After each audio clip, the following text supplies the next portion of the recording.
परमेश्वर के नाम की महिमा हो। आज जैसे हम लोग देखते हैं, आज बहुत सारे लोग जो है निराशा में हैं, दुख में हैं और कष्ट में हैं, परेशानियों में हैं। कई प्रकार की परेशानी है जीवन में, कई प्रकार के दुख है जीवन में, कई प्रकार की बीमारियां हैं जीवन में, जिसके कारण लोग परेशान हैं और हर समय मन में कुछ सवाल भी लेकर अपने जीवन को व्यतीत कर रहे हैं। कभी कभी लोग सोचते हैं अपने मन में, कब ये सब कुछ ठीक होगा, कब घर से बीमारी जाएगी, कब परिवार में शांति आएगी, कब जीवन में हर एक जो कमियां हैं वो दूर होगी, कब बिजनेस में आशीर्वाद आएगा, कब पैसों में बरकत होगा। ऐसे करके कुछ कुछ बातें लोगों के मन में हर समय आता रहता है। ऐसे सोचते ही रहते हैं, ऐसे सोच सोच कर वो निराश भी हो जाते हैं, क्योंकि ये सारे सवाल आप लोग के अंदर इसीलिए आ रहे हैं क्योंकि काफ़ी समय से आप लोग जो इस बातों को सोच रहे हैं और ये सारे बात विचार आपके जीवन में इसलिए आते हैं क्योंकि आप लोग सोचते हैं कि क्या पता ठीक होगा या नहीं होगा, सब कुछ अच्छा होगा या नहीं होगा, शांति आएगी या नहीं आएगी, परिवार एक मन के साथ रहेगा या नहीं रहेगा, कर्ज खत्म होगा कि नहीं खत्म होगा, बीमारी जाएगी या नहीं जाएगी। ऐसे ऐसे विचार आप लोग के मन में हमेशा चलता रहता है। तो मैं आप लोग को कुछ बातों को बोलकर आपका जो धीरज है उसे परमेश्वर के वचन के अनुसार आप लोग को उस धीरज में और आशीर्वाद देने के लिए कुछ बातों को मैं बताना चाहता हूँ। तो हम पवित्र शास्त्र बाइबल से देखेंगे, पवित्र शास्त्र बाइबल आप लोग के लिए क्या बोलती है। पढ़िएगा, यूहन्ना रचित सुसमाचार 5 अध्याय का 5 पद एक जन पढ़ लीजिएगा। वहाँ एक मनुष्य था जो 38 वर्ष से बीमारी में पड़ा था। यहाँ पर एक मनुष्य के विषय में बताया जा रहा है जो कि 38 वर्ष से बीमारी में था। वो बीमारी उसकी खत्म नहीं हो रही थी और वो बीमारी से चंगाई पाने के लिए कई प्रकार का उपाय करता था। आज आप लोग भी ऐसे ही हैं। आप लोग भी सोच रहे हैं, काफी समय से हम लोग इलाज कर रहे हैं, काफी समय से हम लोग गिरजा जा रहे हैं, काफी समय से हम प्रभु की प्रार्थना कर रहे हैं, लेकिन ठीक क्यों नहीं हो रहा। ये व्यक्ति भी काफी समय से प्रयास कर रहा है, ये सोच रहा है कब मेरी इस बीमारी से मुझे छुटकारा मिलेगा। ये बीमारी इसके पास 1 या 2 दिन की नहीं, परंतु 38 वर्ष की बीमारी है और 38 वर्ष से ये व्यक्ति प्रयास कर रहा है चंगाई पाने के लिए। लेकिन क्या हुआ, अचानक से एक घटना घटी। उस घटना को भी हम पढ़ेंगे। यहाँ पर लिखा हुआ है 8 पद में इसी यूहन्ना का 5 का 6 पद पढ़िएगा। यीशु ने उसे पड़ा हुआ देखकर और ये जानकर कि वे बहुत दिनों से इस दशा में पड़ा है, उससे पूछा, क्या तू चंगा होना चाहता है? यहाँ पर एक घटना घटी। ये भी काफी समय से 38 साल से प्रयास कर रहा है चंगाई पाने के लिए, लेकिन एक दिन इसका समय आ गया। आज आप लोग इस वीडियो को देखने वाले हर एक भाई बहन, या आपके अंदर जो निराशा वाली बातें हैं, या आप लोग भी इस प्रकार की बीमारियों से परेशान होकर अपने मन में हर दिन ये सोच रहे कब बीमारी ठीक होगी, कब कर्जा खत्म होगा, कब बेटी की शादी होगी, कब बेटी की शादी के लिए पैसों का इंतजाम होगा। इस प्रकार से सारी बातों को सोचने वाले हर एक भाई बहनों के लिए मेरा ये संदेश है, ये व्यक्ति के जीवन में 38 वर्ष से कठिनाई थी, समस्या थी, बीमारी थी, परेशानी थी और ये लगातार उस प्रयास में था कब मैं ठीक हो जाऊं। लेकिन एक दिन क्या हुआ, 8 पद पढ़िएगा इसी का। यीशु ने उससे कहा, उठ, अपनी खाट उठा और चल फिर। हालेलुया। हालेलुया। परमेश्वर के नाम की महिमा हो। यहाँ पर इसका जो समय अब समाप्त हो गया, किस चीज का? दुख भोगने का। हालेलुया। आज आप लोग भी निराश ना हो, आप लोग भी ऐसे परेशान ना हो सकता है आप लोग थोड़ा समय के लिए इस दुख को आप लोग जो बहुत बड़ी समस्या समझ रहे हैं, लेकिन एक दिन आपके जीवन में भी यीशु काम करेगा। हो सकता है आज ही वो दिन हो, आज ही आपके जीवन में इसके समान यीशु आके बोले, चल तेरी बीमारी ठीक हो गई, जा तेरा कर्जा खत्म हो गया, जा तेरी समस्या खत्म हो गई।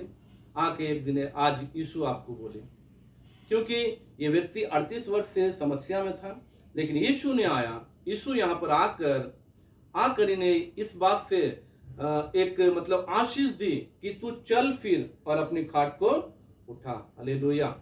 तो आप लोग भी निराश ना हो सकता है आपका समय अभी नहीं आया,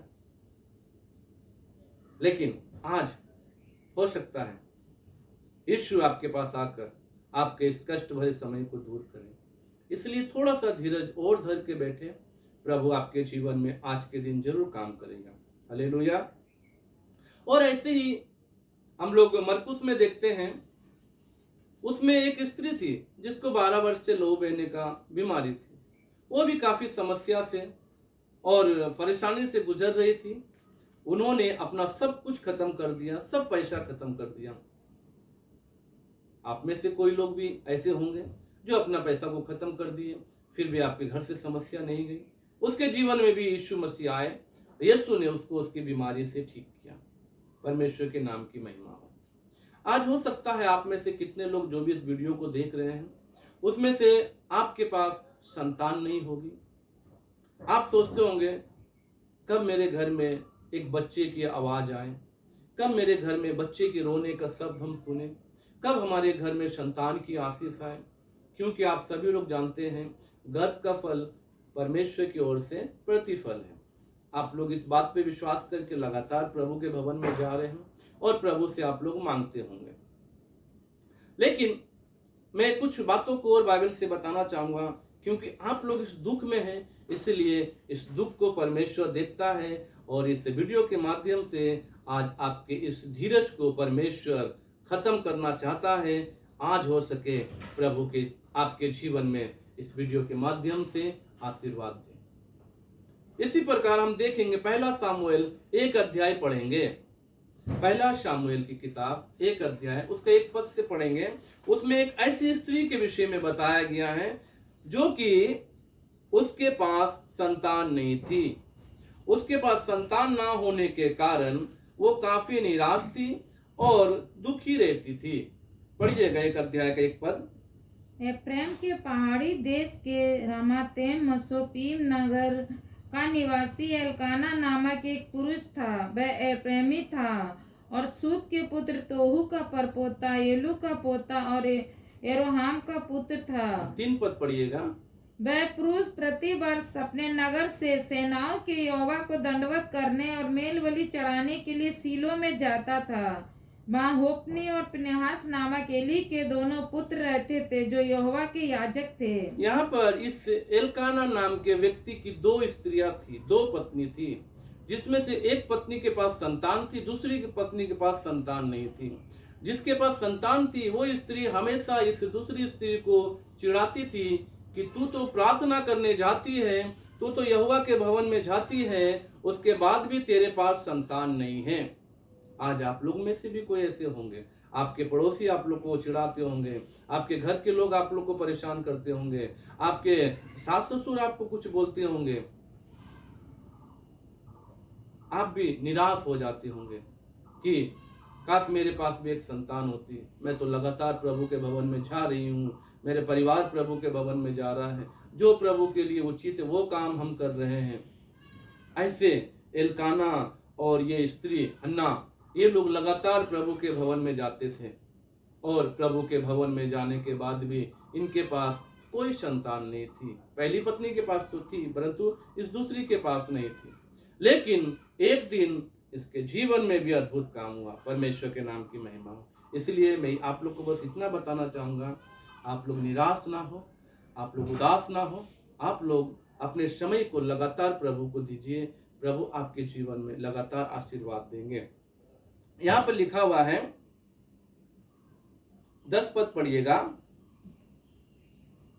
वह मन में व्याकुल होकर यहोवा से प्रार्थना करने बिलक बिलक कर रोने लगी और उसने ये मन्नत मानी, हे सेनाओं के यहोवा, यदि तू अपनी दासी के दुख पर सचमुच दृष्टि करे और मेरी सुधि ले और अपनी दासी को भूल ना जाए और अपनी दासी को पुत्र दे, तो मैं उसे उसके जीवन भर के लिए यहोवा को अर्पण करूंगी और उसके सिर पर सुरा फिरने ना पाएगा। यहाँ पर वो एक मन्नत मानी, हे परमेश्वर मेरे लिए एक संतान दीजिए।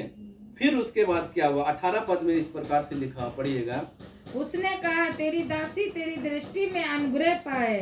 तब वह स्त्री चली गई और खाना खाया और उसका मुंह फिर उदास ना रहा, उदास ना हुआ। 20 पद पढ़िएगा। तब हन्ना गर्भवती हुई और उस पर उसके एक पुत्र हुआ। हालेलुया, परमेश्वर के नाम की महिमा हो। इस हन्ना नाम की स्त्री ने बहुत ही दुख उठाया, लोगों से, अपने परिवार वालों से, मोहल्ले वालों से, सब जगह से ये दुखी थी। लेकिन परमेश्वर ने इसके धीरज को देखा और इस धीरज को खत्म किया और इसको मनचाहा वरदान दिया। फिर वो हन्ना गर्भवती हुई। गर्भवती होने के बाद परमेश्वर ने उसे एक संतान दिया। हालेलुया, परमेश्वर के नाम की महिमा हो। आप में से कुछ लोग आज जरूर परमेश्वर के वचन के द्वारा आशीषित होंगे, आशीष प्राप्त करेंगे। आज आपके दुख का समय परमेश्वर खत्म करने जा रहा है। आप लोग निराश ना हो। और मैं कुछ बातों को बताऊंगा। कुछ लोग कर्ज में रहते हैं। कर्ज में रहने के समय काफी वो लोग परेशान होते हैं। कर्ज चुकाने के लिए भी उनके पास कुछ नहीं होता है। आप भी सोचते होंगे, आज आप लोग भी इस वीडियो को देख रहे हैं, आप लोग सोचते होंगे, प्रभु कब मेरा कर्ज खत्म होगा, कब मैं इस कर्ज से आजाद होऊंगा, कब मेरा परिवार इस कर्ज से मुक्त होगा। तो मैं आप लोग को बताना चाहूंगा, आपका समय जो है प्रभु आज उस कर्ज से आपको खत्म करने जा रहा है। उस कर्ज के बंधन से आपको छुटकारा देने जा रहा है। ये बाइबल हमें बताती है कि ऐसी स्त्री के विषय में, एक ऐसे परिवार के विषय में, आप लोग चाहे तो पढ़ सकते हैं वचन को। दूसरा राजा 4 अध्याय पढ़िएगा, उसका 1 पद। 2 किंग चैप्टर 4 वर्सेस 1।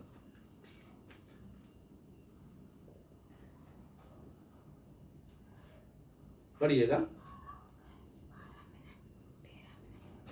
भविष्यवक्ताओं के चेलों की पत्नियों में से एक स्त्री ने एलीशा की दुहाई देकर कहा, तेरा दास मेरा पति मर गया और तू जानता है कि वह यहोवा का भय मानने वाला था, पर जिसका वह कर्जदार था वह आया कि मेरे दोनों पुत्रों को अपने दास बनाने के लिए ले जाए। यहाँ पर एक ऐसी स्त्री थी जो कि दूसरे से कर्ज लेकर, उनका पति कर्ज लेकर वो चला गया। लेकिन इस स्त्री के पास वो कर्ज वाला आकर सताने लगा, अगर तू कर्ज नहीं देगी तो तेरे दोनों पुत्रों को बंदी बना लेंगे। फिर क्या हुआ? आप पढ़िएगा, 7 पद पढ़िएगा। तब उसने जाकर परमेश्वर के भक्त को ये बता दिया और उसने कहा, जा तेल बेचकर ऋण भर दे और जो रह जाए उससे तू अपने और पुत्रों सहित अपना निर्वाह करना। परमेश्वर के नाम की महिमा हो। जब वो एलीशा नाम के भविष्यवक्ता को बताई कि मेरे लिए कर्ज वाले आके सता रहे हैं, एलीशा ने उससे पूछा, मैं तेरे लिए क्या करूं? इसलिए जा, अब तू तेरे घर में जितने बर्तन हैं वो सब बर्तन को लेकर आ। और वो स्त्री अपने घर से बर्तन को लेकर आए। एलीशा भविष्यवक्ता ने प्रार्थना की। प्रार्थना करने के बाद वो तेल को बर्तन में डाला और जितना बर्तन लेकर आई वो सारे बर्तन तेल से भर गए। बाद में उस स्त्री ने एलीशा से कहा, ऐसा ऐसा हुआ है। वो एलीशा भविष्यवक्ता ने कहा, जा तू तेल बेचकर अपना ऋण चुका दे। हालेलुया, परमेश्वर के नाम की महिमा हो। मेरे प्रिय भाई और बहनों, आज आप लोग निराश ना हो। आपके दुख का समय आज खत्म होगा। आज आपका जो संकट का समय वो खत्म होगा, क्योंकि आपके जीवन में आज यीशु काम करने जा रहा है।